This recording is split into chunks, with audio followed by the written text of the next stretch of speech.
Hello, my name's Andy and this is my channel Modeloco, helping you to help me, to help the algorithm, to help others, to help everybody else. For all things model railway, yes, I've been spending my reward points. Let's have a dabble.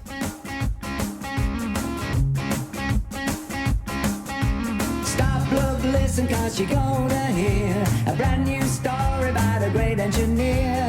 He's the greatest of them all, we claim. Number one is his engine, Casey Jones, his name.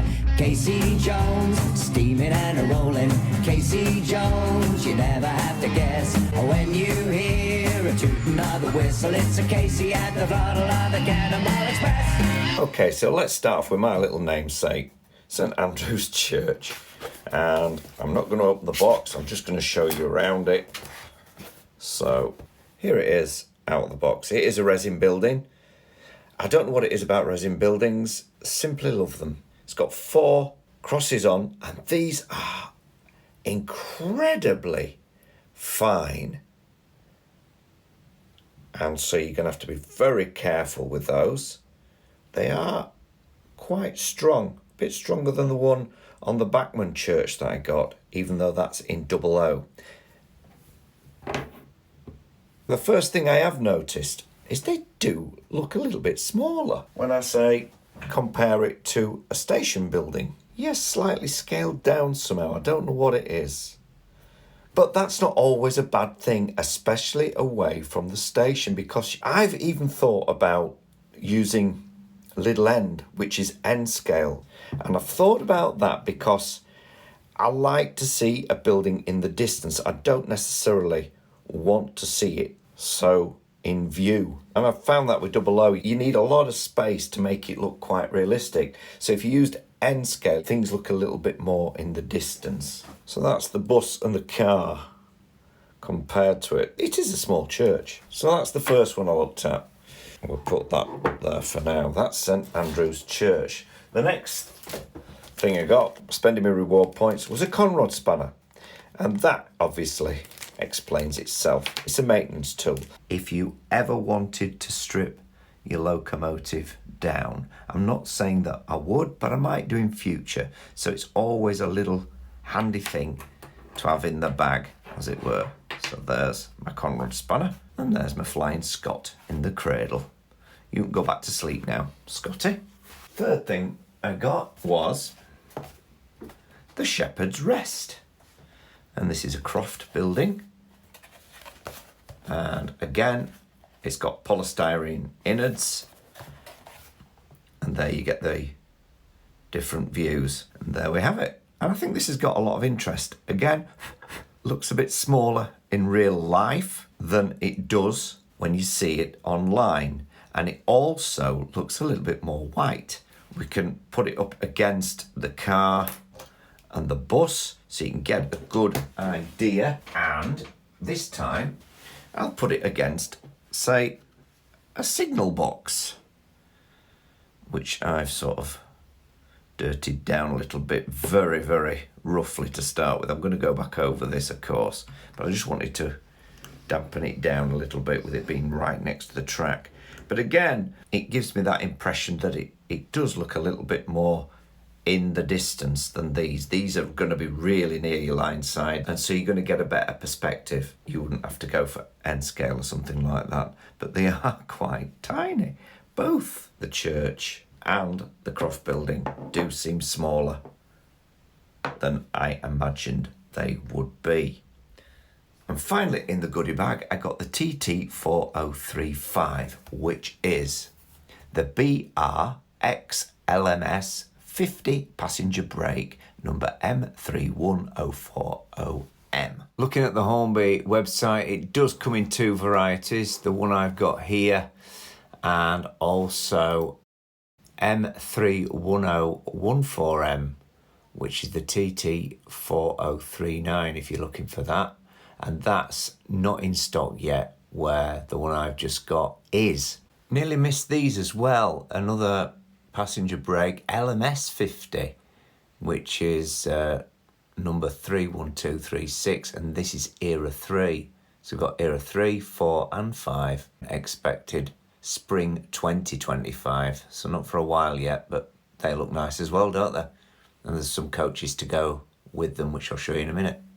And they will go nicely with the Duchess class on the 57 coaches which are coming down the line. The LMS ones had a maroon livery. As the coaches were relatively new at the time of nationalisation, they appeared in carmine and cream and later BR maroon when BR decided to shift aesthetics back to regional recognition. I have BR maroon Mark 1s and the carmine and cream, and of course the Pullmans for the steam era.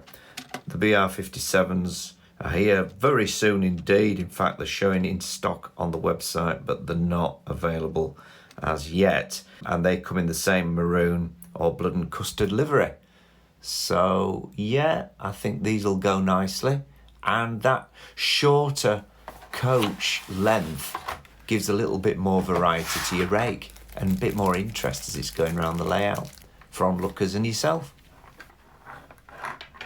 Again, got the normal couplings on, and they are guided ones, not like the Mark 3s. Now, if we compare it with our Mark 1s, these are a little bit shorter, and the shortest coach I have got, but they do look very, very nice, and they look like they've got steel buffers, a bit better than those plastic ended ones. Underneath, a lot more detailing on these. So, a sign of things to come, I would say. I think things must be going quite well in the TT camp, because there's a lot of products coming out lately. I will get to a saturation point. I mean, I jumped back on board 10 years ago. I've just got into TT, and this channel really started to take off when I highlighted that, when nobody else seemed to want to talk about it. And here we are today. Getting a nice array, and get one of these. If you haven't seen my free video, free uncouplers, coffee stirrers, and they uncouple these couplings better than anything I've found and makes the job a lot easier. Doors that we can put in now, but these at an end because it is a break after all. But you could be putting it just after the tender on a Scotsman or something like that. Some very fine detailing on here. That's it. They push in really nicely, because some of the 00 ones, if you modelers out there have done 00, the tabs were clicking off. I've got one where one of the tabs bent over, and these click in, these are pushing in. So I'll put the other one in, and that's a lot better design. So I'm going to leave them in. I don't think we're going to get any obstruction. And as I've said before, unless Hornby bring out their own version of magnetic couplings for these, because I do find that 3D printed ones can be a little bit more fragile. They've got less elasticity, which means that I found after a year of running up in Lofthouse with 00, when I came back to it and the locomotive tipped off the track because I had the point set the wrong way, and then another train went into it, and all the coaches tipped over. 70% of the couplings just snapped, and the others are blighted to get out, I'll tell you. Now, in part, that does have something to do with the tolerances of the NEM sockets in the past, and I agree wholeheartedly with that, because even some of the Hornby ones on the odd coach are loose, but 90% of them are okay, which is better than, you know, say 45% in the past. And there's no doubt too in my mind that magnetic couplings and the pioneers who have brought them forward onto the UK market have done a lot to help this happen. And now Hornby have got hold of it and used their clout, as it were, to produce a really sound product. No division over it. It's just sometimes how it works out, I guess. And yeah, while we're on the subject, these are the magnetic couplings that Hornby do at the moment. The vacuum pipe. type. They're a really good design and they're moulded. So they've got that elasticity where it counts. There's nothing wrong with the magnets on any of them. And these magnets go either way round because they've put two. So they always click up. These are the 17mm ones. You can get 20mm ones, but I've got some of these just in case I need them for certain coaching stock, but you're more likely to always want the 20mm. But that's 00, and I digress. But one day, I think they'll have them for TT. And when they do, Andy Pandy at Modeloco will be getting some. So that's our look at my goodie bag today. We'll remove these out of the way. My last video on this I've done, and of course on the 125 as well, the Class 43 if you want to watch that. I didn't think the pub looked as nice as some of the pubs on offer, or what have been on offer in the past. So Hornby, when they had the last TT chat, was saying, well, let us know what sort of buildings you do like. My favourite pub by Hornby, and I love Hornby's Skaledale, is this one, the Boar's Head. That, to me, is a great pub. It's got a little drive-through for a car or a loading lorry. It's got a real village feel, and it could go anywhere in any part of the country. That looks like a real pub to me. It's even got a pub sign. I like that. What other buildings do I like that aren't sort of line-side related? I always love this. And this was going for quite a good sum of money when it was on eBay, second-hand. I got this second-hand. It's not new. And of course, you might need to brush them down a bit, but I love my post office. I love that. So there are two buildings that I do like. I do like stone buildings, so not all brick. They don't all have to have drive-through, but that could be like a York scene or a real sort of village scene. But again, my pub and my post office are my favourites because a pub and a post office can go in a town or a village, and I like my village scenes. I'm not industrial, and as I say, these do look a little bit more scaled down compared to the first offerings, as I'm sure you can appreciate. But I think, as I've said, this is a good thing because you can set these and they do want to look as though they're a bit more in the distance. One more thing. These are Skaledale and we haven't got a name, and I'd like us to have a name for TT. So I propose Lower Skaledale. We've got Little End, which is Little End in a way, isn't it? Skaledale, scaled down, and it's in the Dales or whatever. So Lower Skaledale. If you can think of a better name, please comment underneath. And any buildings you'd like to see, or any comments you might want Hornby to go with. And that includes the HM7000 app as well. You know, I'd like another engine shed, for instance, because I run in TT and 00. So having two engine sheds and keep the locos apart. They don't always have to be in the same engine shed. And I'm sure Hornby will have a listen. So we're in Shiredale and the sun's going down a little bit now. It's dusk, and as you can see, I've put our Shepherd's Rest into the layout. Of course, it's not where it's going to be. It's far too near the track, but at least you can see how it looks in comparison to the other buildings. I've also put a bit of a light in the bedroom, and yes, if you're going to fit lights to these buildings, I would say there is a little bit of light bleed through the resin, so you'd have to just either paint or mask it out a little bit. But that depends on how powerful your bulbs are and how near they are to the roof or wall. If I go over here just to show you how quickly we can start to make a scene, and I've just added a few figures so you can see it in context with other things. We get some idea of then where we might want to place this on the layout, and some ideas as to setting that up as we go along. So having the buildings before you start adding other things is a great idea. Well, it is for me. The other thing I wanted to point out as well, you've got to sometimes pick your figures quite skillfully.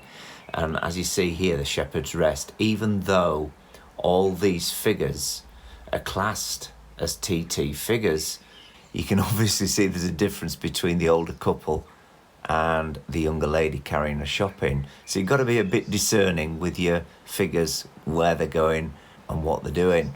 Unless you're not going to have figures around it just on a hillside, then that's different. But you're going to have to be a little bit wise with that, I think. Well, these are both either knock figures or prizer. I've mixed them all up now, and so I'm not sure which are which. But when you get them all together like that, they don't look too bad, do they? That lady now looks all right, but the guy looks really big, doesn't he? And the other guy with a flag. They're definitely not double O. Double O are massive compared. There's your double O figures, just so you know. They look like giants, don't they?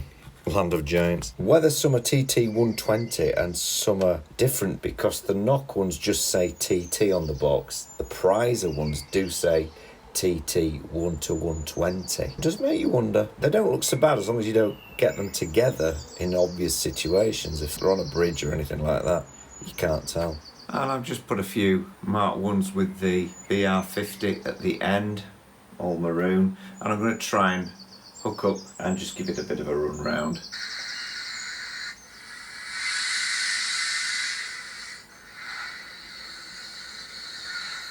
Bring it up, and again, hooking them up on the straight and narrow. I've also got a HST, say that right, Andy, on the line as well, so I'll have to cross over on that. But yeah, pulling out of Skaledale.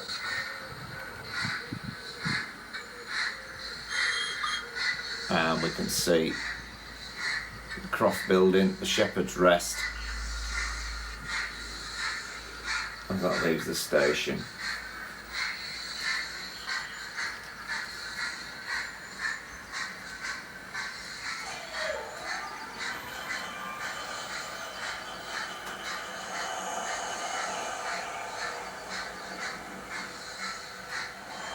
So coming through Skaledale now is the HST, the lit cab light,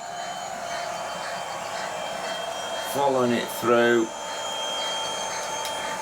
and right at the other end of the railway you can see where I've put the church.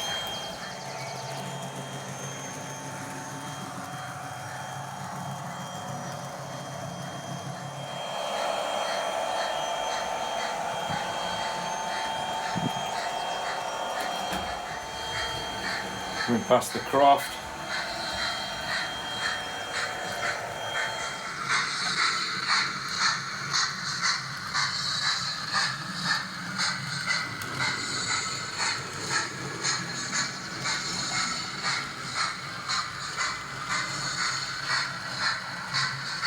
All to be developed this end of Skaledale and the other end as well. So yeah, I've just plonked this down. Within 10 minutes I'm starting to get an idea, and you can run a few trains round and think, well, do I want it here, don't I want it here, it doesn't have to be here. And there's our new coach on the back from the Goody bag. So I hope you've enjoyed it. Give us a thumbs up and subscribe, and see you on the next one. So long for now, we'll be seeing you when Casey comes rolling by again with a steaming porter and a smoking stack, and the wheels are striking thunder on the railroad track. There'll be Casey Jr. and the Red Rock 2, Wally Cinders and the rest of the crew in a thrilling adventure that's a lot of fun when Casey takes the throttle for another run. Casey Jones, steaming and a rolling. Casey Jones, you never have to guess when you hear a tooting of the whistle. It's a Casey at the throttle of the Cannonball Express. Casey Jones, steaming and a rolling. Casey Jones, you never have to guess when you hear a tooting of the whistle. It's a Casey at the throttle of the Cannonball Express.